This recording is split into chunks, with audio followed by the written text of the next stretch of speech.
గౌరవనీయులు పూజ్యులు శ్రీ శివకేశవ స్వామి గారు మనకి యోగా యొక్క విశిష్టతని చక్కగా వివరించారు. పిల్లలందరూ కూడా అలాగే పెద్దలు గ్రామ ముఖ్యులందరూ కూడా ఈ కార్యక్రమానికి హాజరయ్యారు. పెద్ద ఎత్తున ఈ కార్యక్రమం జరుగుతూ ఉంది.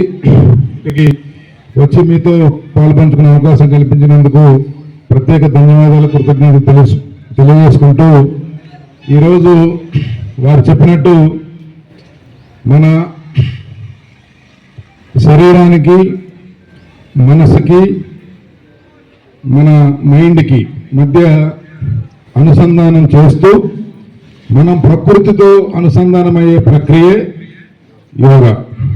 దీన్ని చాలా చక్కగా అర్థమయ్యేటట్టు వారు ఈరోజు చెప్పడమే కాదు, ఎన్నో సంవత్సరాలుగా, దాదాపు 30 సంవత్సరాలుగా ఈ ప్రాంతంలో ప్రజలకి యోగా యొక్క విశిష్టతని తెలియజేస్తూ వాళ్ళలో అవేర్నెస్ తీసుకొచ్చి పనిచేస్తూ ఉన్నారు. గట్టిగా చప్పట్లు కొట్టి వారికి అభినందనలు తెలియాలని చెప్పి కోరుతూ ఉన్నాను. అలాగే వారు ఇందాక చెప్పారు, యోగా అనేది మనం చేసే వృత్తులతో సంబంధం లేదు. మనకి మన మనసు మీద కంట్రోల్ని, అలాగే మన శరీరం పట్ల మనకి ఒక కంట్రోల్ని, అలాగే మనం చేసే మన మైండ్ ఆలోచనల మీద ఒక నియంత్రణని మనకి యోగా ద్వారా సాధ్యమవుతుంది. ఎన్నో రకాల దీర్ఘకాలిక జబ్బులకి ఈరోజు యోగాని ప్రాక్టీస్ చేస్తూ ఉన్నారు. మన ఒక్క భారతదేశంలో పుట్టిన ఈ యోగా ఈరోజు ప్రపంచంలోని 120 దేశాల్లో విస్తృతంగా ప్రచారంలోకి వచ్చింది. దీనికి కారణం మన ప్రీతమ ప్రధానమంత్రి శ్రీ నరేంద్ర మోడీ గారు. ఈరోజు వాళ్ళని తెలియజేస్తూ ఈరోజు భారతదేశంలో పుట్టిన యోగాని మన ప్రాచీనులు, పూర్వీకులు, మన పెద్దలు మనకు అందించిన ఈ మహత్తరమైన విద్యని ప్రపంచానికి పంచాలి, ప్రపంచానికి అందించాలనే ఒక సదుద్దేశంతో ఈరోజు యోగా డే నిర్వహిస్తూ ఉన్నారు.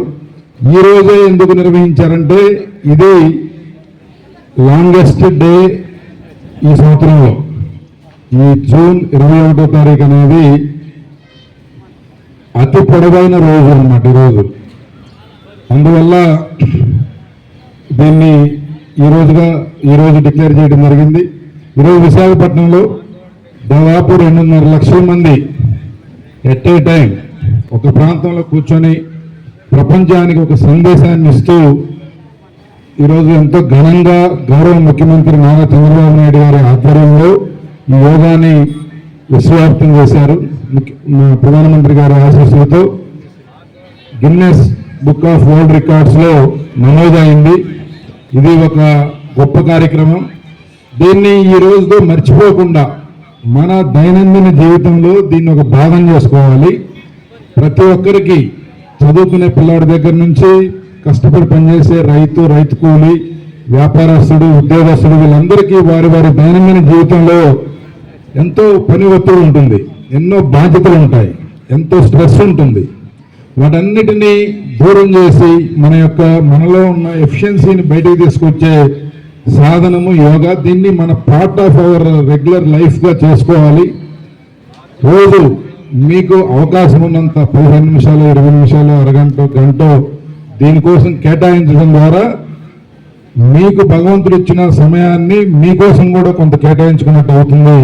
కాబట్టి దీన్ని ఈ రోజు వదిలిపెట్టకుండా దీన్ని మన జీవితంలో ఒక పార్ట్ చేసుకోవాలని చెప్పి ఆకాంక్షిస్తూ ఈ అవకాశం కల్పించిన ఈ పాఠశాల ప్రధానోపాధ్యాయులు, అలాగే ఉపాధ్యాయులందరికీ పేరు పేరు నేను హృదయపూర్వక కృతజ్ఞతలు తెలియజేసుకుంటూ ముగిస్తున్నాను.